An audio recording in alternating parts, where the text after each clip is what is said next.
Hey Bernard, how you doing?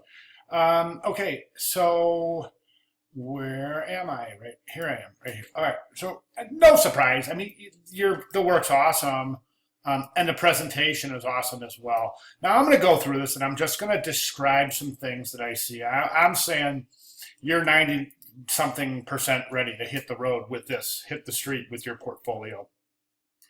One thing I would suggest is I think you're a couple of things. I think you're a little tight on your bottom margin, and I think you're a little tight on your left margin there. So look at the difference. And at this page, believe it or not, looks a little bit off balance because of that. So adjust accordingly. Next page, lovely, lovely layout, lovely, just really good job showing your work and going to the extent to mock these up the way that you have. It's really says a lot about you as a designer, and I'll go into that in a second. But one thing I do want to caution you on is that you've got a lot of pages in your portfolio, and you're showing a lot of the same techniques over and over. In other words, the way that you're mocking these up on the piles, and I don't know if that's a template or if that's something that you devised yourself, but we're using a couple of those mock-up techniques, maybe a little too much. There's the pile again. There's another pile of stuff. There's another pile of stuff, and another.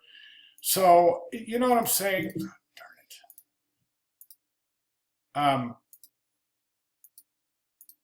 it. Okay, so I think that you've got a really wonderful. I'm trying to figure out how to get back to the first page without having to get caught up on that.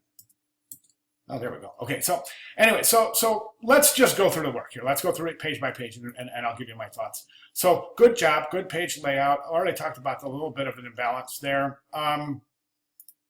Love the bleed on the bottom. This is a nice page, although there's a little bit of a dichotomy. This kind of seems to be floating off by itself somewhere. So I'm not real sure how you want to incorporate that to pull this into a cohesive unit like this piece is. Looks good, looks great.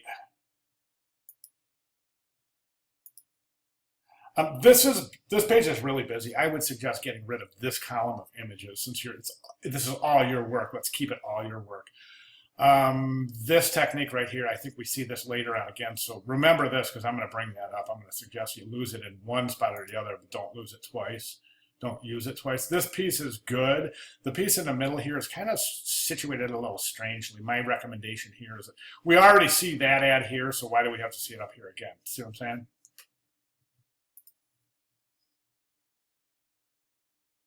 This is what I was talking about. Good job putting that in the back. We've already seen it once. Why see it twice, right? Good job. This page looks awesome. Really, really awesome. Your work's good, man. I mean, again, here's your pile up the thing techniques. I'll tell you what I really like is this is all good. This is all good stuff, man. Great stuff. This is phenomenal. This was such a good idea because guess what? How many coffee cups do we see, and how many coffee cups do we really need to see? The packaging is phenomenal. Really, really, really good job there. Oh, darn it. Okay, let's do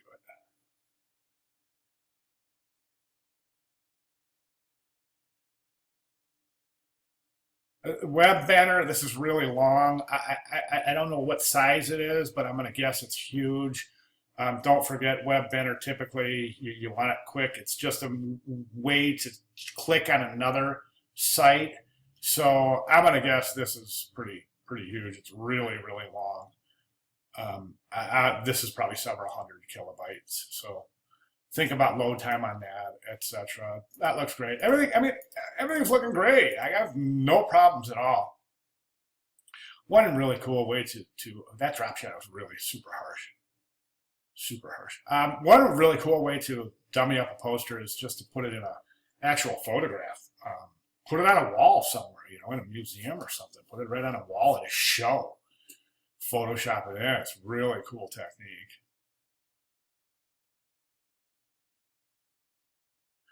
This is the piece. We've seen this up before. So think about that. I mean, it's wonderful mock-up, just wonderful. But we've seen it before. We've seen the torn page in that presentation before. So image source. Okay, this isn't going to work because you have to get each one of your images like anything that's not yours, any image here that's not yours, including stuff like this, has to be cited. And the best way to cite these images is to use APA or MLA citation format. And the reason I say that is because this might suffice as saying, okay, this is where I got my images, so I'm safe because I'm not breaking any laws. But to a hiring professional might look at this and say, okay, why aren't these formatted correctly? Does this student understand the importance of correct APA or MLA citation format? So this could hurt you. So I would rethink that and really get your images down to correct formatting.